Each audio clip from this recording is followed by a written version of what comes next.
Sinubukan na ng damo.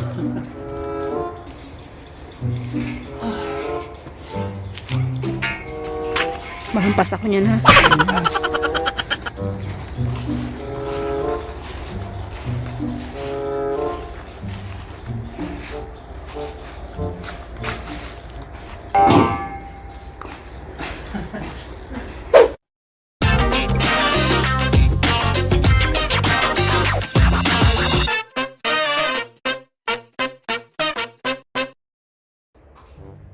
Bali yung height ng pull-up bar na gagawin ko ay naka-level sa dulo ng daliri ng kamay ko na naka-full extend pataas.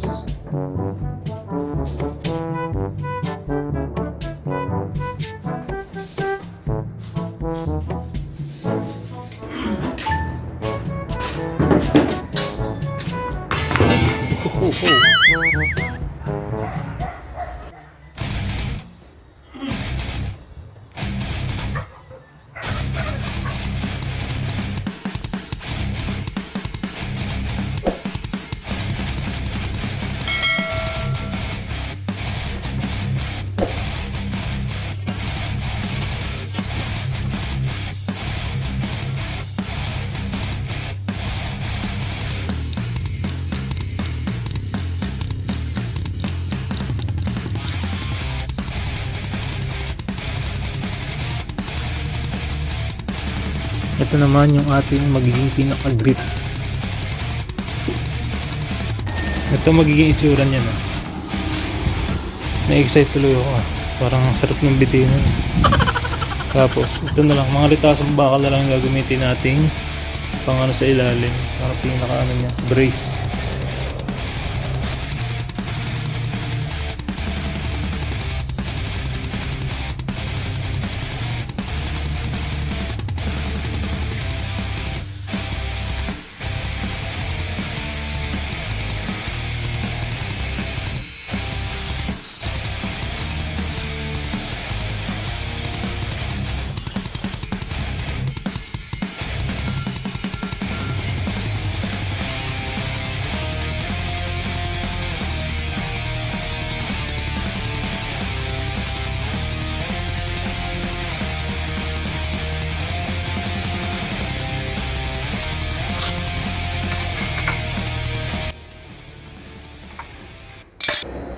Welding na.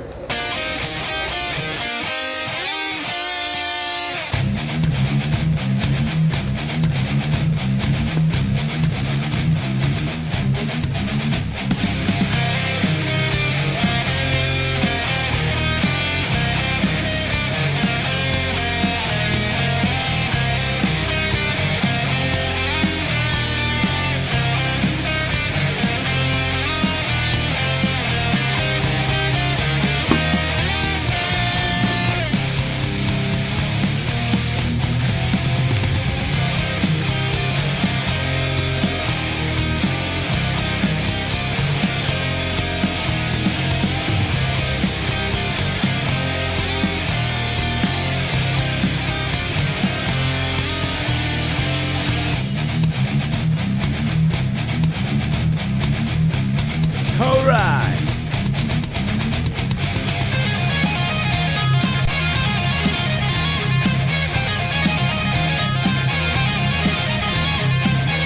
Hindi ko lang na-videohan pero yan, nilagyan ko na lang ng spike yung part na ibabaon natin sa lupa.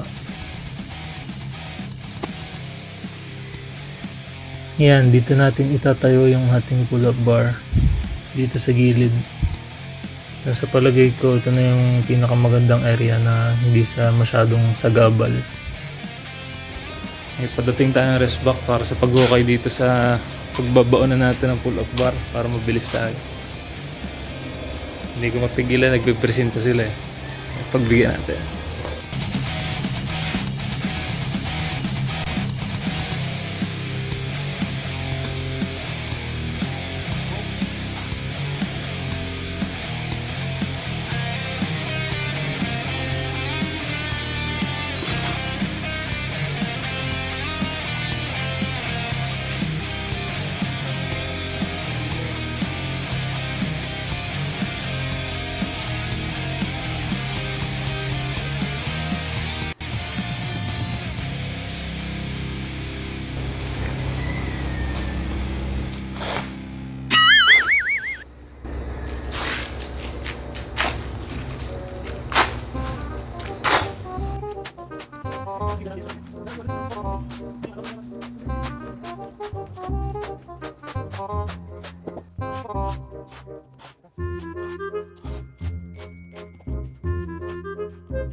mami ng resbook. Ano mo kayo sana? May masisito! Wala na naman suso!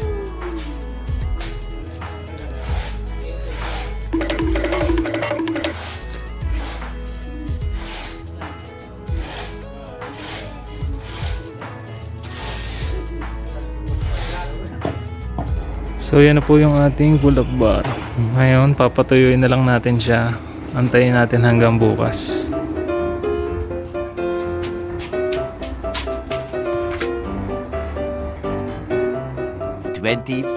Hours later. Tanggalin na natin yung nakatuon na bakal sa taas.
Siyempre, itatry natin itong ginawa natin na pull-up bar. Ang tagal ko na hindi nagpo-pull-up bar. Tingnan natin kung makakailan ako ngayon sa isang set.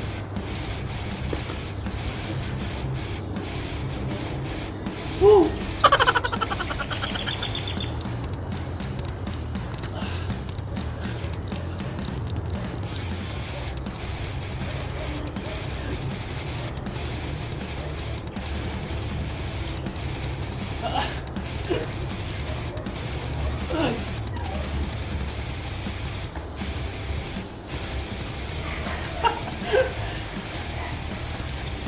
Sorry, wala nang practice eh. Okay lang. At least may pagpapractice na tayo ngayon. Sa isang araw, baka makakasampu ng straight. Nagkandi subok. Sa akin na pagka magaling na tayo. Try mo.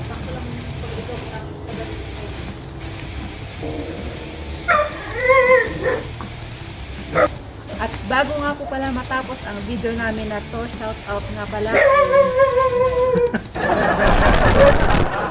bago nga po pala matapos ang video namin na to, shout out nga po pala kay Jai Del Socorro ng Fernando Airways Hospital. Yay! Hello, madam. Yun lang po mga kaibigan. And see you po on our next video. Bye-bye!